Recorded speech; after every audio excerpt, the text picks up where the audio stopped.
Hey guys, আসসালামু আলাইকুম। Welcome back to my another new video. স্বপ্ন আর সংগ্রামের আরেকটি নতুন ভিডিওতে আপনাদেরকে স্বাগতম। এখন তোমাদের সাথে শেয়ার করতে চলছি আজকের দিন আমি কি কি করলাম, কিভাবে কাটলো আমার আজকের দিনটা। তাহলে চলো শুরু করি। সকালে ঘুম থেকে উঠেই ব্রাশটা হাতে নিয়ে হাঁটতে হাঁটতে চলে যাচ্ছি ওয়াশরুমে। আর এইখান থেকেই শুরু হবে আমার নতুন দিনের জার্নি। আর এই কাজটা আমাদের লাইফের একটা পার্ট অফ স্পিচ। এটা ছাড়া আমাদের লাইফটা যেন পরিপূর্ণ হয় না। প্রতিটা সকাল শুরু হয় আমাদের ব্রাশ করার মধ্যে দিয়ে, আর ব্রাশ করার পরে রিফ্রেশ একটা মাইন্ডে নাস্তা শুরু করা, এটাই আমাদের রুলস।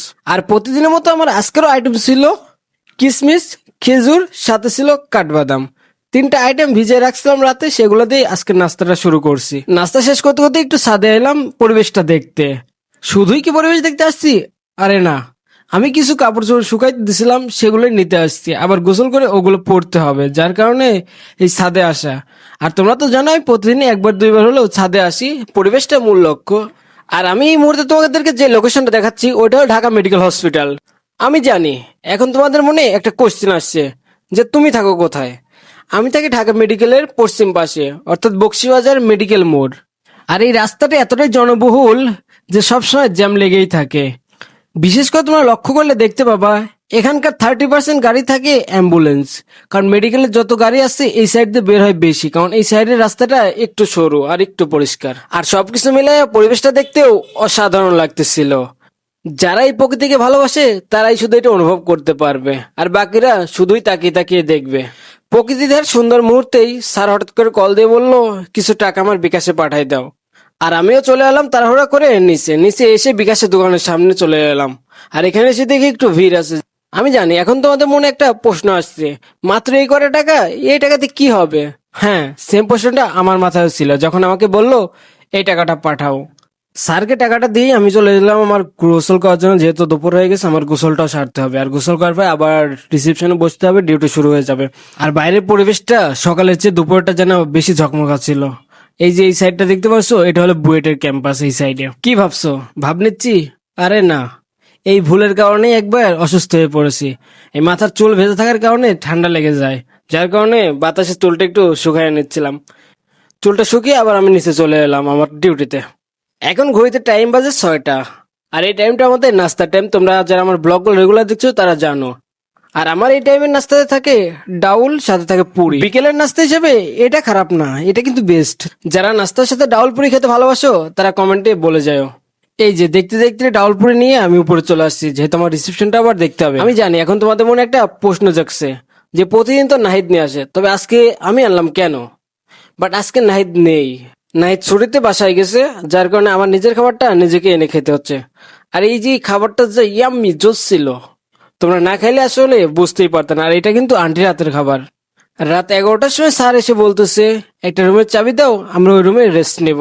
আমি তো শুনেই অবাক, এত রাতে রুমটা খুলে দেওয়ার পরেই যেই পিছন ফিরে ঘুরছি চলে আসার জন্য, তখন স্যার আমাকে ডেকে বলতেছে আশিক, বাইরে থেকে একটা ভালো মিষ্টি নিয়ে আসো, যা টাকা লাগে ক্যাশ থেকে নিয়ে পরে আমি দিয়ে দিব। আর আমিও দেখলাম এটাই সুযোগ, স্পেশাল কিছু খাওয়ানো যায়, যেহেতু ক্যাশের কোনো হিসাব নাই।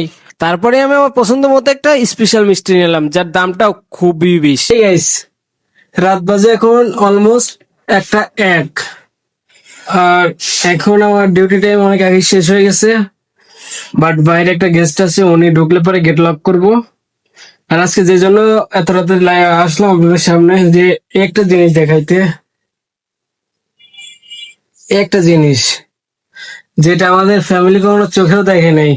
ফ্যামিলি কখনো 300 টাকার জিনিস চোখে দেখে নাই, আর এখন এইটুকু জিনিসের দাম 120 টাকা। আপনারা কি লুট নিতে পারেন, বুঝতে পারেন?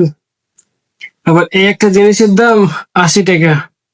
মানে ভাবতে অবাক লাগতেছে, যেটা 3000 টাকা কেজি আর একটা 2200 টাকা কেজি। তো মাঝে মাঝে নিজেকে অবাক লাগে যে বাবা মা ওদিকে না খেয়ে থাকে, আর আমি এদিকে কত ভালো ভালো জিনিস খাই, কত ভালো ভালো জিনিস আমাকে গিফট করে, মানুষ উপহার দেয়। আসলেই এটা একটা লাকি কপাল। যদি কপালে না থাকতো তাইলে হয়তো এটা পাইতাম না। বাট এটার যে টেস্টটা জাস্ট অসাধারণ। আমার লাইফে খাওয়া বেস্ট একটা মিষ্টি, জাস্ট অস্থির। আমি একটা খাইছি, দুইটা দিছিল। দিছিল বলতে আমার এই স্যাররা আসছিল আমাদের জন্য, বললো আমাকে যে বাইরে থেকে একটা স্পেশাল ভালো কিছু মিষ্টি নিয়ে আসুন। পরে আমি প্রায় 2 কেজি মিষ্টি নিচ্ছি, অনেক হাই রেটের, মানে 5,000 টাকা বাজার 2 কেজি।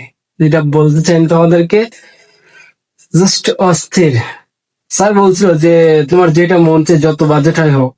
আমি দেখলাম যেহেতু সামনে পাইছি এই জিনিসটা নেওয়া যায়, তারপর নিয়ে চলে আসলাম। তার জন্য 4টা ছিল, 2টা এইটা ছিল, হ্যাঁ 2টা এইটা। মাত্র 4-5 জন মানুষ, 2 কেজি মিষ্টি এত কি খাওয়া যায়? আর এটার যে টেস্টটা অস্থির, যার কারণে এটা তাদের মাঝে শো করতেছি, জাস্ট অস্থির।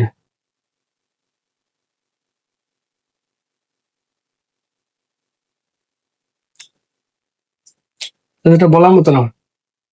যাই হোক, ফ্যামিলি না খেয়ে আছে, তাই আমি ভরপেট খাচ্ছি। এটাই বাস্তবতা। সময় মানুষকে অনেক কিছু শিখিয়ে দেয়, অনেক কিছু ধরিয়ে দেয়।